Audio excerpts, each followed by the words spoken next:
मामले में supreme court से राहुल गांधी को बड़ी राहत मिली है। कोर्ट ने राहुल गांधी की सजा पर रोक लगा दी है। इसका मतलब ये है कि अब राहुल गांधी लोकसभा की सदस्यता वापस पाने के लिए स्पीकर के सामने अर्जी दे सकते हैं। राहुल गांधी ने गुजरात हाई कोर्ट के फैसले को सुप्रीम कोर्ट में चुनौती दी थी। एक चुनावी रैली के दौरान राहुल गांधी ने नीरव मोदी और ललित मोदी का नाम लेकर ये कहा था कि आखिर सभी चोरों का नाम मोदी क्यों होता है। इसके बाद उनके खिलाफ सूरत की कोर्ट में मुकदमा दर्ज कराया गया। उसी कोर्ट से उन्हें 2 साल की सजा हुई और हाई कोर्ट से भी इस पर उन्हें राहत नहीं मिली थी। हालांकि सुप्रीम कोर्ट में अभी उन्हें सिर्फ सजा पर राहत मिली है, सजा पर रोक लगी है। दोष सिद्धि पर सुनवाई चलती रहेगी।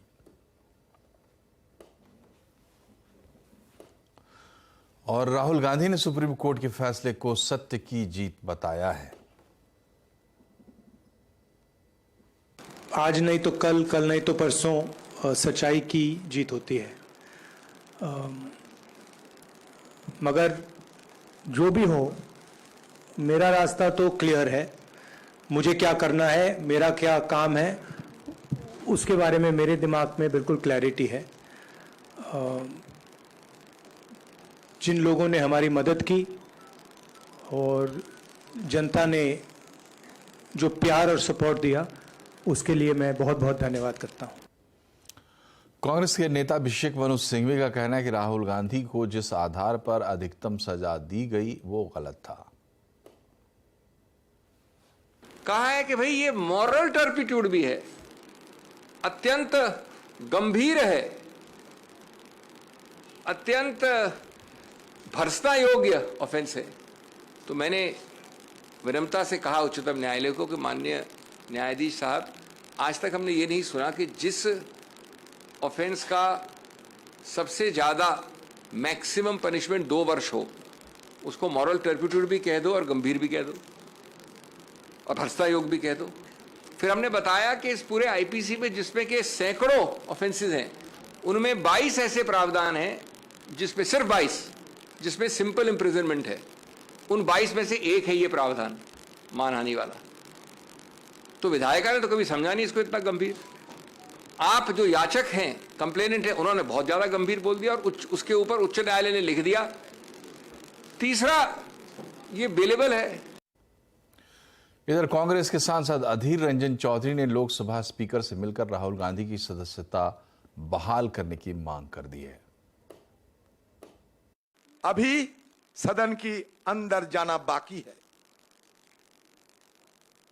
स्पीकर से मुलाकात कर चुके हैं मैंने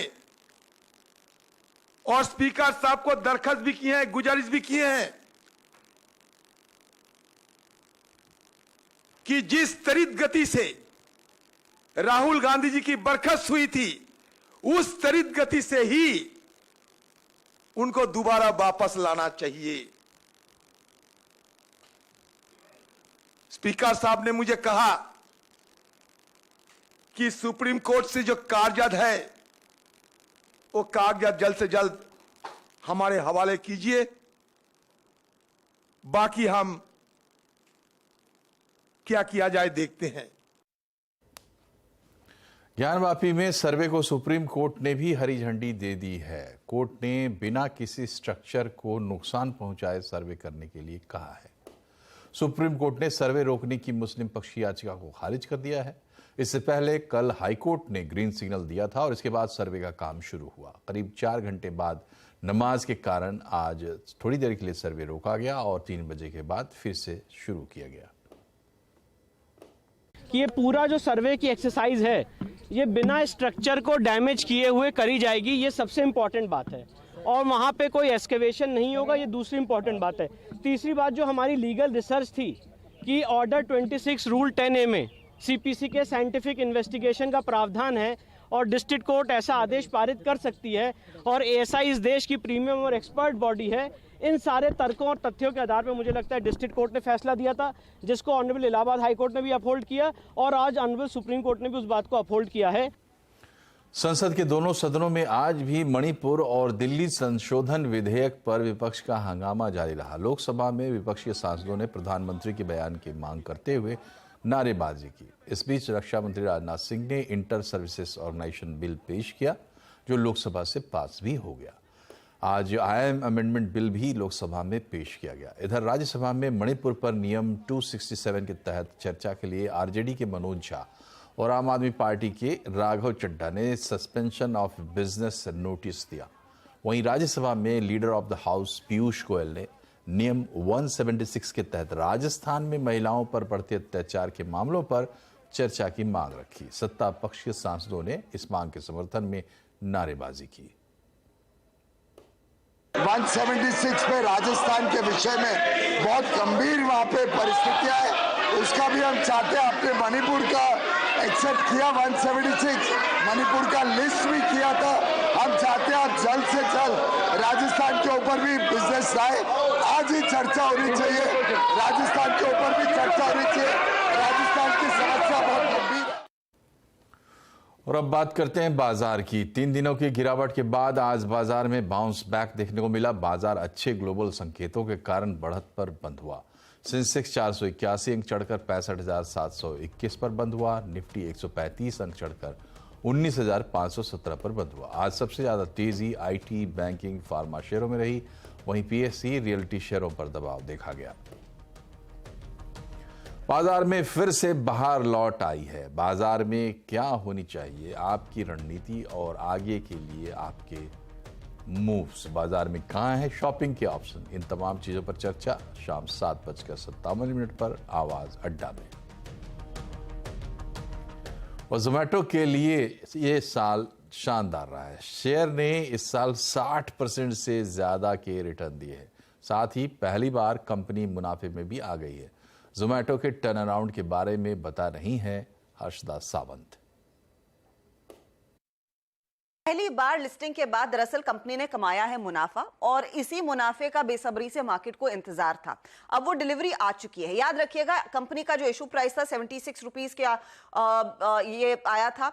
उसके बाद हमने देखा ये 45 तक टूटता हुआ दिखाई दिया था और अब हम देख रहे हैं इसकी चाल फिर से बेहतर होती हुई दिखाई दी है। अब क्यों रिकवरी आई है स्टॉक में और 10% ऊपर क्यों है? क्योंकि 188 करोड़ के पिछले क्वार्टर के मुकाबले के सामने 2 करोड़ का प्रॉफिट का आंकड़ा दरअसल कंपनी ने पेश किया है।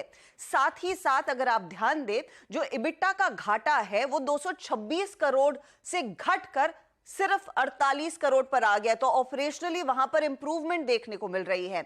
आय में हम देख रहे हैं करीब करीब 17.5% तक का इजाफा देखने को मिला है, वो भी एक अच्छा संकेत है। हालांकि इन आंकड़ों में एक टैक्स क्रेडिट है जो 16 करोड़ से बढ़कर 17 करोड़ पर आया और इस बात को लेकर काफी आलोचना हो रही थी अगर टैक्स क्रेडिट निकाल दे तो शायद प्रॉफिट नहीं आएगा।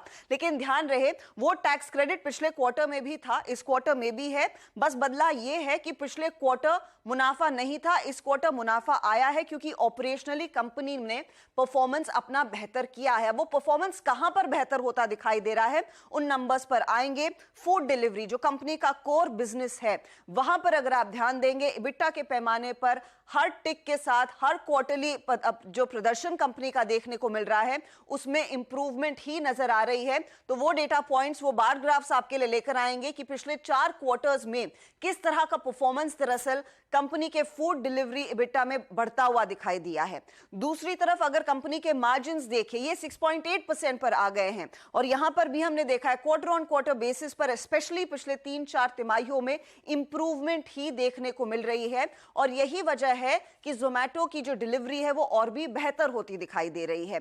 दूसरी तरफ जो इनका ब्लिंकिट का बिजनेस है जो कंपनी ने दरअसल अक्वायर किया था वहां पर अभी भी इबिटा घाटा है, लेकिन इबिटा घाटे में हमने देखा है खासी गिरावट बनती दिखाई दे रही है। इस पर्टिकुलर क्वार्टर में यह घटकर 1.33 करोड़ पर आया।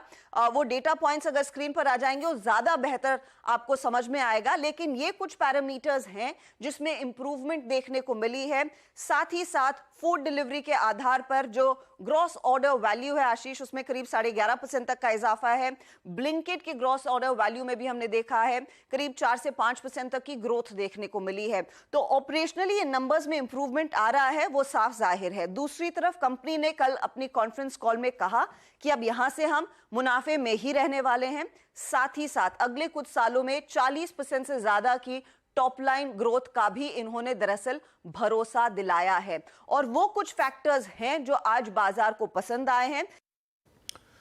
इधर लैपटॉप, कंप्यूटर और टैब जैसे प्रोडक्ट के इंपोर्ट पर शिकंजा कसने से मेक इन इंडिया को काफी बढ़ावा मिलेगा, ये कहना है इंडस्ट्री दिग्गजों का। सरकार ने कल ही एक नोटिफिकेशन जारी करते हुए इनके फ्री इंपोर्ट की व्यवस्था खत्म कर दी थी और इंपोर्ट के लिए लाइसेंस को जरूरी कर दिया है। हालांकि सरकार कंपनियों को इसके लिए 4 महीने का वक्त देगी और अगर उनका कंसाइनमेंट कहीं फंसा है तो रजिस्ट्रेशन कराकर भारत मंगा सकते हैं।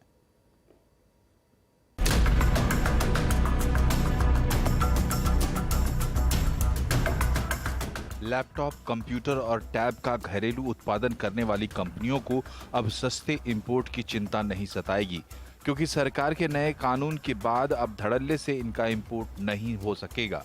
घरेलू इंडस्ट्री का मानना है कि ऐसे में आने वाले दिनों में इंडस्ट्री इन प्रोडक्ट के उत्पादन में बड़ा निवेश करेगी और इससे न सिर्फ मैन्युफैक्चरिंग सेक्टर को बढ़ावा मिलेगा बल्कि बड़े पैमाने पर रोजगार भी मिलेगा। हमारे देश को जो ग्लोबल मैन्युफैक्चरिंग हब बनाना है इलेक्ट्रॉनिक्स का, उसके लिए एक बहुत बड़ा मील का पत्थर साबित होगा। और भारत सरकार ने बहुत ही थॉटफुली इस काम को किया है ताकि कंज्यूमर की लाइफ में कोई तकलीफ ना आए, कोई भी सप्लाई चेन डिसरप्ट नहीं होगी, प्राइस चेंज नहीं होंगे, और इसीलिए मैं इसको लीडरशिप मूव कह रहा हूं। दरअसल उद्योग मंत्रालय ने 3 अगस्त को एक अहम फैसला लिया। अब laptop, computer, tab, automatic data processing unit का इंपोर्ट रिस्ट्रिक्टेड कैटेगरी में होगा, यानी इसके इंपोर्ट के लिए अब लाइसेंस लेना होगा। अब तक ये फ्री कैटेगरी में था, यानी इंपोर्ट के लिए कोई भी लाइसेंस की जरूरत नहीं होती थी। ध्यान रहे कि इंपोर्ट पर बैन नहीं लगाया गया है, यानी बाजार में इसकी किल्लत होने का खतरा भी नहीं रहेगा। Directorate general of foreign trade यानी DGFT ने एक पोर्टल भी लॉन्च कर दिया है, जहां लाइसेंस के लिए आवेदन किया जा सकेगा। आवेदन मिलने के 1 से 2 दिन के भीतर लाइसेंस जारी कर दिया जाएगा, यानी घरेलू बाजार में इसकी किल्लत नहीं होने वाली है। क्योंकि देश अब इसको बनाने में सक्षम है और सबसे अच्छी बात यह है कि इंपोर्ट को बैन नहीं किया है, सिर्फ इंपोर्ट पे लाइसेंस लगाया है। तो लाइसेंस लेकर इंपोर्ट करना अलाउ हो जाएगा। इस पॉलिसी से ट्रेड बैलेंस सुधरेगा, इंपोर्ट में थोड़ी कमी आएगी और इंडिया के बनाए हुए प्रोडक्ट्स को बढ़ावा मिलेगा। यहाँ गौर करने वाली बात है कि इस साल अप्रैल से जून के बीच इलेक्ट्रॉनिक इंपोर्ट में पिछले साल के मुकाबले 6.25% की बढ़ोतरी हुई है। इस फैसले से इंपोर्ट में कमी आएगी और घरेलू मैन्युफैक्चरर के लिए बड़ा बाजार मिलेगा। सरकार इन प्रोडक्ट के लिए घरेलू उत्पादन के लिए प्रोडक्शन लिंक्ड इंसेंटिव यानी PLI स्कीम पहले ही लागू कर चुकी है। इंडस्ट्री का मानना है कि अब लाइसेंस की व्यवस्था लागू होने से PLI स्कीम के तहत ज्यादा निवेशक आएंगे और इस सेगमेंट में आत्मनिर्भर बनने में मदद मिलेगी। असीम मनचंदा, दिल्ली। प्रधानमंत्री नरेंद्र मोदी रविवार को ओडिशा के बालेश्वर में वर्चुअली 508 स्टेशनों के रीडेवलपमेंट का शिलान्यास करेंगे। इन स्टेशनों के रीडेवलपमेंट पर कुल 24,000 करोड़ रुपए खर्च किए जाएंगे। अमृत भारत स्टेशन स्कीम के तहत रेल मंत्रालय इन स्टेशनों का रीडेवलपमेंट करेगा। इस पर ज्यादा जानकारी के लिए हमारी संवाददाता दीपाली नंदा ने उत्तर रेलवे के जनरल मैनेजर शोभन चौधरी से बात की। नॉर्दर्न रेलवे में जो 6 तारीख को माननीय प्रधानमंत्री जिसका शिलान्यास करेंगे, उसमें नॉर्दर्न रेलवे में 71 स्टेशन है। कुल भारतीय रेलवे में 508 है, उसमें से 71 स्टेशन 71 स्टेशन नॉर्दर्न रेलवे के हैं। सर, किस तरह की फैसिलिटीज पैसेंजर्स के लिए ऐड ऑन किया जाएगा जब स्टेशन पूरी तरह से रीडेवलप हो जाएगा? देखिए, एक बहुत ही विस्तृत में प्लान बनाया गया है।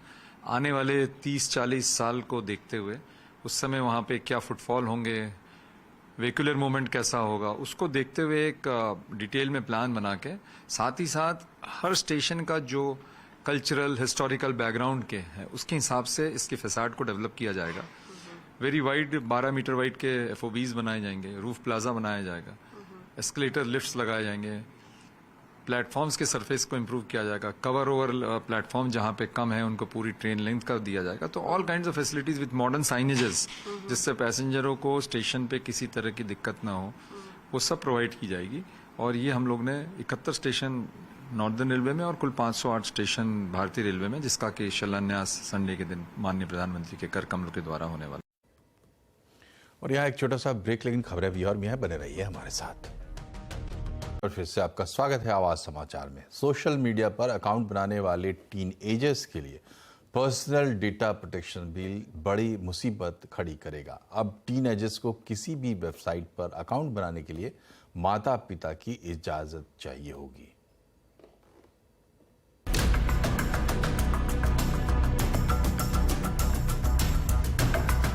पर्सनल डेटा प्रोटेक्शन कानून का वर्षों पुराना इंतजार अब खत्म हो सकता है, लेकिन पर्सनल डेटा प्रोटेक्शन बिल के कई प्रावधान टीनएजर्स के लिए मुसीबत बन सकते हैं। नियमों के मुताबिक 18 साल से कम उम्र के किसी भी बच्चे का निजी डेटा प्रोसेस करने के लिए किसी भी कंपनी को उसके माता पिता या गार्जियन से मंजूरी लेनी होगी। इतना ही नहीं, बच्चों को टारगेट करने वाले विज्ञापन भी नहीं दिखाने होंगे। कंपनियां बच्चों के डेटा को मॉनिटर नहीं कर सकेंगी। हालांकि सरकार बच्चों के लिए सुरक्षित मानते हुए कुछ वेबसाइट्स को इसके दायरे से बाहर रखेगी। पॉपुलर वेबसाइट्स को सरकार अलग लिस्ट में डालकर हरी झंडी दे सकती है, लेकिन नई websites, online study, online scholarship या फिर दूसरे नए ऐप्स बच्चों की पहुंच से दूर होंगे। सबसे जो डिसअपॉइंटिंग चीज है, जो मुझे सबसे दुख हो रहा है कि जो बच्चों का जो डेटा है उसमें इस टाइप की रिस्ट्रिक्शन डाली है कि अगर आप और हम किसी वेबसाइट पे जाएंगे या किसी ऐप को यूज करेंगे तो हमें अपने आप को वेरीफाई करना पड़ेगा कि हम बच्चे नहीं हैं, क्योंकि सब ऐप्स को बोला है कि वो बच्चों का डेटा प्रोसेस नहीं कर सकते। सिर्फ वो ऐप्स या सर्विसेज जो गवर्नमेंट बोलती है कि उनको व्हाइट लिस्ट कर ले या जिस कैटेगरी को गवर्नमेंट व्हाइट लिस्ट कर दे कि इनको अलाउड है, सिर्फ वो ही ऐसे कर सकते हैं। बाकी सबको वेरीफाई करना पड़ेगा कि हम कौन हैं।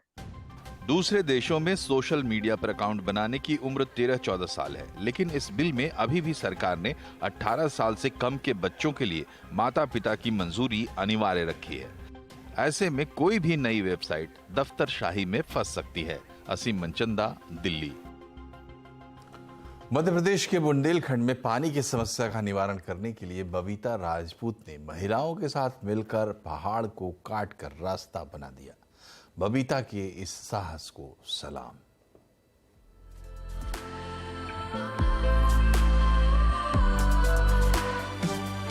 मध्य प्रदेश के बुंदेलखंड क्षेत्र में जल संकट से जूझते हुए जहां महिलाएं अपने घरेलू उपभोग के लिए पानी लाने के लिए कई किलोमीटर की यात्रा करती थीं, गांव की एक युवा निवासी बबीता राजपूत ने उस समस्या को हल करने का एक तरीका निकाला जिसने उन्हें सदियों से परेशान कर रखा था। हमारे गांव में पानी की अत्यधिक समस्या थी, जहां पर अगर हेडपंपों पर देखा जाए तो लाइन लगाकर लोग खड़े होते थे और सर पर 3 से 4 घड़े लेकर महिलाएं आती थीं। 2 सर पर, एक हाथ में, एक कमर पर, इस प्रकार से पानी भरती थी। 100 से अधिक महिलाओं के एक समूह का नेतृत्व करने वाली बबीता राजपूत ने एक एनजीओ के साथ सहयोग किया और अपने सूखे तालाब को पास की नहर से जोड़ने के लिए एक पूरे पहाड़ को खोद डाला। महिलाओं ने करीब 107 मीटर लंबे पहाड़ को काटकर रास्ता बनाने का बीड़ा उठाया। बबीता, जिन्होंने अन्य महिलाओं के साथ मिलकर इस बड़े काम को अंजाम दिया, कई लोगों के लिए प्रेरणा बन गईं। बहुत अच्छी खुशी मिलती, बहुत अच्छा लगता है। हमारे यहाँ पशुपालन भी रहते हैं, सब हरा भरा अच्छा लगता है, खेती बाड़ी भी अच्छी होती है। बबीता के प्रयासों को प्रधानमंत्री नरेंद्र मोदी ने अपने मन की बात संबोधन के दौरान मान्यता दी थी। उनके काम की व्यापक रूप से सराहना की गई और वे दूसरों को पानी से संबंधित मुद्दों को हल करने की दिशा में काम करने के लिए प्रेरित करती रहती हैं। बबीता का नेतृत्व, दृढ़ संकल्प और साहस उभरते भारत की शक्ति का प्रतिबिंब है। हम न्यूज़ 18 नेटवर्क पर बबीता राजपूत जैसी भारत की महिलाओं को सलाम करते हैं, जो मैं कर सकती हूँ में विश्वास करती हैं। साहस से हर संघर्ष में जीत हासिल होती है। झारखंड की बेटी आकांक्षा ने इसको सच कर दिखाया है। वो सीसीएल की पहली महिला इंजीनियर बनी और दूसरों के लिए प्रेरणा भी बनी। राइजिंग इंडिया के तहत ऐसी नारी शक्ति को न्यूज़ 18 नेटवर्क का सलाम।